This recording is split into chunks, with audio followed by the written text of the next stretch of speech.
Con 3 puntos. Bienvenidos, Vanessa Davis, Vladimir Villegas y José Gregorio Yepes, quien le toca colocar la agenda de hoy. Y propongo, Vanessa, Vladimir, que tratemos el tema de los prototipos de las vacunas que se están manejando en el planeta, sus suspensiones, el manejo que además nos rebota y nos toca a nosotros por la situación misma de la pandemia en el país. Quiero que veamos las proyecciones económicas que hace el sector privado venezolano y el Fondo Monetario Internacional acerca de lo que va a suceder con la economía venezolana.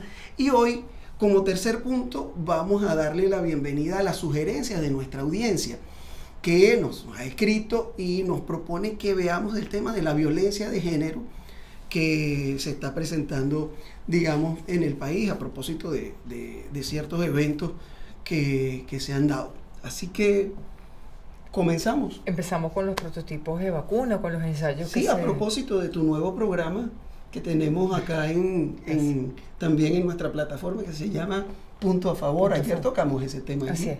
Pues empecemos con los señalamientos que yo haría a los ensayos de propuestas de vacuna.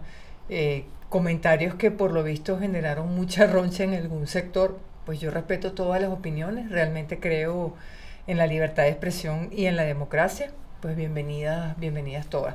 Siempre aclaro que no tengo redes sociales ni para insultar, ni para defender, ni para despotricar. Sencillamente no tengo redes sociales, pero bueno, hay gente que se dedica a inventármelas. Tengo que hacer la aclaratoria por las cosas que se dicen en una supuesta cuenta que no es mía. Voy al punto.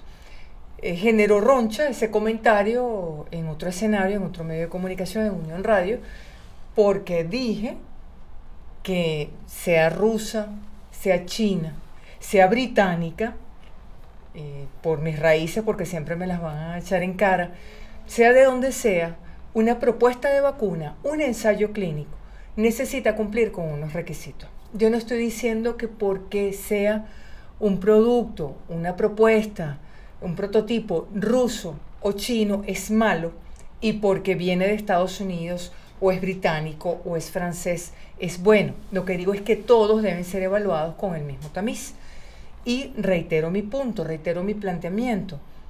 Hay que ver las investigaciones publicadas que avalan esos productos que se van a probar en nuestro país, porque en fin de cuentas son ensayos en seres humanos. Seres humanos que pueden sufrir los efectos secundarios de un producto que no haya sido rigurosamente evaluado en las otras fases. Lo otro sobre lo cual se insiste siempre, y con esto cierro y me disculpan que me extendí, es el consentimiento informado, muy importante. La persona debe saber que está participando en una actividad de qué naturaleza y a qué se expone, por una parte, y por otra, debería ser todo claro y transparente. Es decir, aquí esconder información, que parece que es una práctica que a algunos los satisface y les encanta, en este caso realmente es contraproducente. Aquí hay que hablar con la verdad por delante, decirles a nuestras academias, a nuestros médicos, a nuestros investigadores, cuáles son los datos, cuáles son los protocolos, y hablarle claro al país sobre estos ensayos. Fíjate, sobre esa materia yo es poco lo que puedo agregar. ¿Por qué? Porque no tengo el dominio del tema, no conozco bien los protocolos, por mucho que uno haya leído, no soy parte de esa investigación, no soy parte de esa comunidad. Aquí se está hablando incluso hasta de unos 2.000 voluntarios, y leí que el colega Manuel Isidro Molina había sido seleccionado entre los 2.000 voluntarios para probar la vacuna. Yo no tengo argumentos ni a favor ni en contra de alguna de las vacunas, sea china, sea rusa, sea británica, sea de Churuguara, de donde sea. No tengo ningún elemento para cuestionarla. Lo que sí creo es que la comunidad científica venezolana debería fijar un criterio, ¿verdad?, y ser escuchada por el Ejecutivo Nacional con respecto a esto. No sé si ellos han hecho todos los intentos para que así sea, no sé cuáles han sido los niveles de consulta. En todo caso, por supuesto, todo lo que implica tomar una decisión sobre seres humanos tiene que ser rigurosamente basado en algunos criterios científicos, porque es lo fundamental. yo no creo que el tema de la vacuna se deba prestar por una especie de guerra fría entre norteamericanos y rusos, que si la gringa es buena y la rusa es mala. No creo en eso. O al revés. O al revés, ¿verdad? O a la viceversa, o a la visconversa, como lo quieran decir. Lo que sí creo es que efectivamente, al final, de lo que se trata es de que en algún momento la humanidad toda tenga ese instrumento para combatir la pandemia y además que no haya privilegios a la hora de salvar vidas.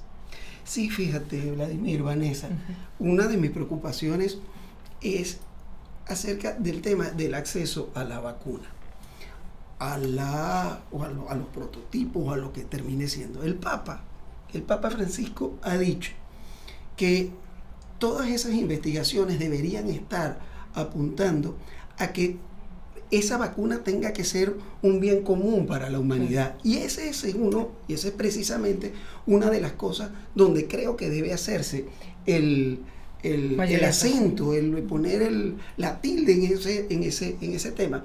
Porque termina siendo, somos 7.000 millones de gente, de personas que vivimos en este planeta y que estamos sometidos a un enemigo invisible que nos está diezmando, que se está llevando a la gente por delante y que no sabemos todavía cómo vamos a financiar todo lo que es las investigaciones, quién va a pagar, quién va a terminar pagando eso, quién tendrá el privilegio de manejarla. Digo, hoy eso no puede ser ni una guerra fría de los rojos, los azules, los del ojo rasgado o los árabes, pero tampoco puede ser una guerra comercial, ¿no? Y que más allá de todas las consideraciones que ustedes han hecho, ¿no? De que Johnson & Johnson detuvo la investigación por unos efectos secundarios, porque hay que exigirle a los rusos y a los chinos que hagan bien el tercer paso, o que AstraZeneca decida avanzar o no avanzar en todas sus investigaciones. Tiene que haber un espacio en Naciones Unidas, la OMS, un espacio de conversación para que cuando se llegue por fin a algo que nos ayude a salir del tema de la pandemia, sea para todos, sea democrático y no haya esos privilegios ni en el país ni en el planeta. Lástima que el señor Bayer no está haciendo la vacuna, porque si es Bayer es bueno. Ahora, si tomamos, apurando el tiempo, pero si tomamos el criterio con el cual se accede al Remdesivir, pues ya vemos que no es tan igualitario. Por eso, yo creo que es un problema. Si hay Remdesivir para un venezolano, debería haber para todos, porque todos somos de primera, todos somos venezolanos y venezolanas de primera. De acuerdo, no puede haber Remdesivir para un funcionario y resulta que para otras personas es la lucha vía redes sociales para conseguir dinero, para ver cómo comprar el Remdesivir. Ya que costo, ¿verdad? Sí. Es un planteamiento al cual hay que hacerle caso. Pero bueno, pasamos a la segunda parte. Segundo tema.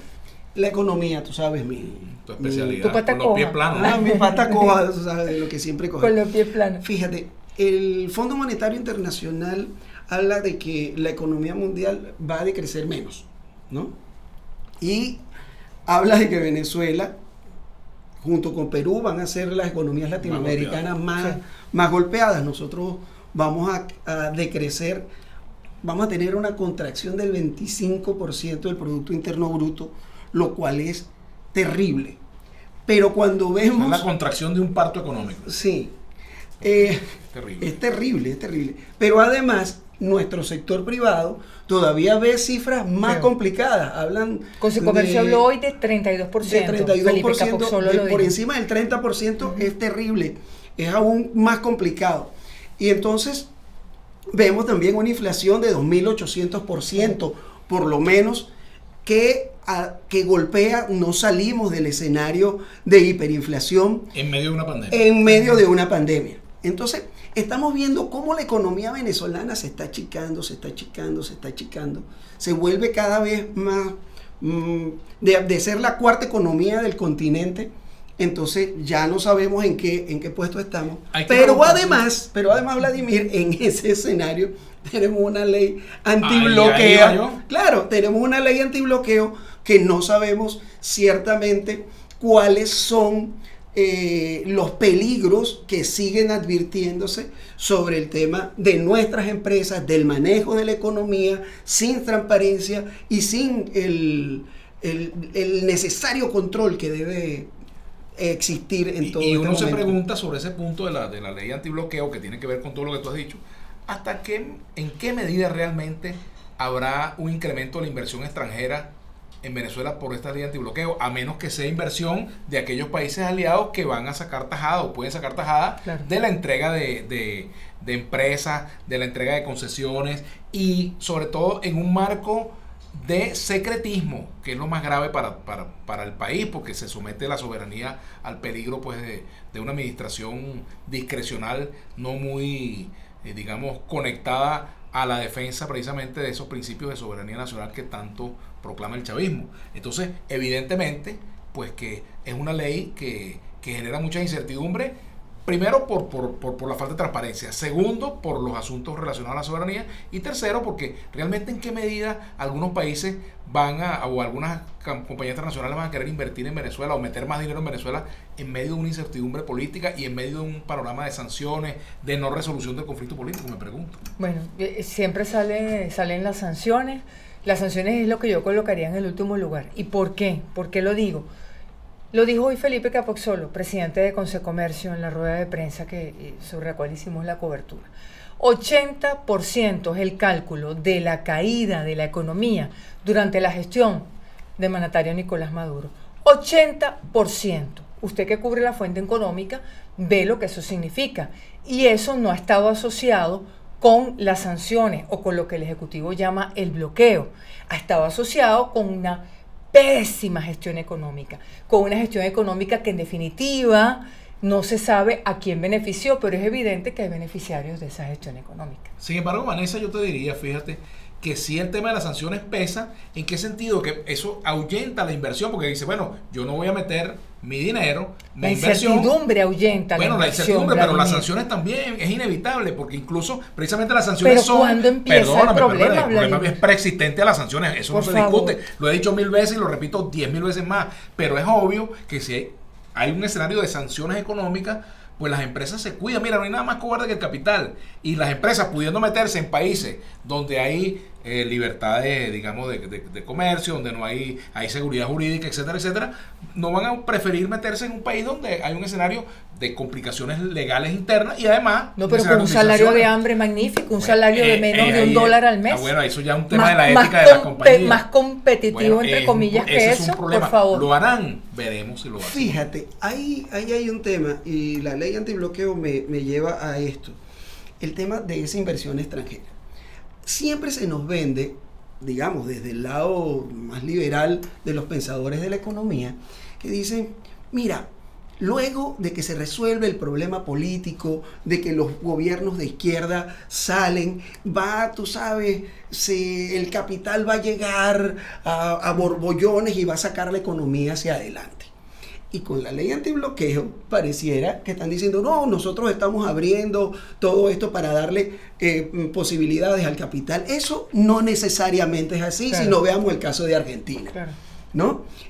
Salen los Kirchner y con Macri decían, no, llegó la derecha, llegaron las medidas neoliberales, nos vendimos al Fondo Monetario Internacional, que era la conseja que se realizaba, y las inversiones internacional, el capital internacional tampoco llegó a Argentina y regresó el kirchnerismo a Argentina, al poder. Bueno, medianamente, tampoco es que regresó el kirchnerismo completamente. Bueno, está bien, pero llegaron los adversarios de Macri. De Macri sí, ¿Me explico? Que eran los que traían digamos, esa conseja. El presidente Fernández se parece más a Macri que a Cristina, sí, ciertamente, y a Néstor, sí. Pero entonces no son las soluciones mágicas que resuelven con una ley o con una pequeña medida o con un enunciado. Son de verdad las posibilidades y la certeza que se les dé al capital internacional para poder repotenciar, para que se hagan atractivos los negocios. Mi problema, o el problema que advierto, es que la opacidad en una ley, claro, le va a dar las oportunidades a unos y le va a quitar las oportunidades a otros. Y eso es lo que no puede suceder, porque a partir de los activos del Estado venezolano pueden terminar haciéndose ricos unos, claro, sin que eso beneficie al pueblo venezolano. Estamos pasadísimos de tiempo. Queda un tercer tema y es la violencia de género, el que nos están pidiendo también que conversemos. Yo no quisiera despacharlo con tanta velocidad, pero sí creo que tomo la voz de Vladimir, la voz de José Gregorio y sumo la mía. Nuestra condena total. Las mujeres tenemos derecho a una vida libre de violencia. No solamente lo dicen nuestras leyes, es que es nuestro derecho. La mitad del planeta no puede vivir sojuzgando a la otra mitad, porque eso es la guerra. Y no lo dice Vanessa Davis, lo dicen los grandes intelectuales y los grandes pensadores. Así que, de entrada, nuestra condena. De entrada, que el Estado actúe. Le corresponde a las instituciones del Estado actuar y actuar con justicia.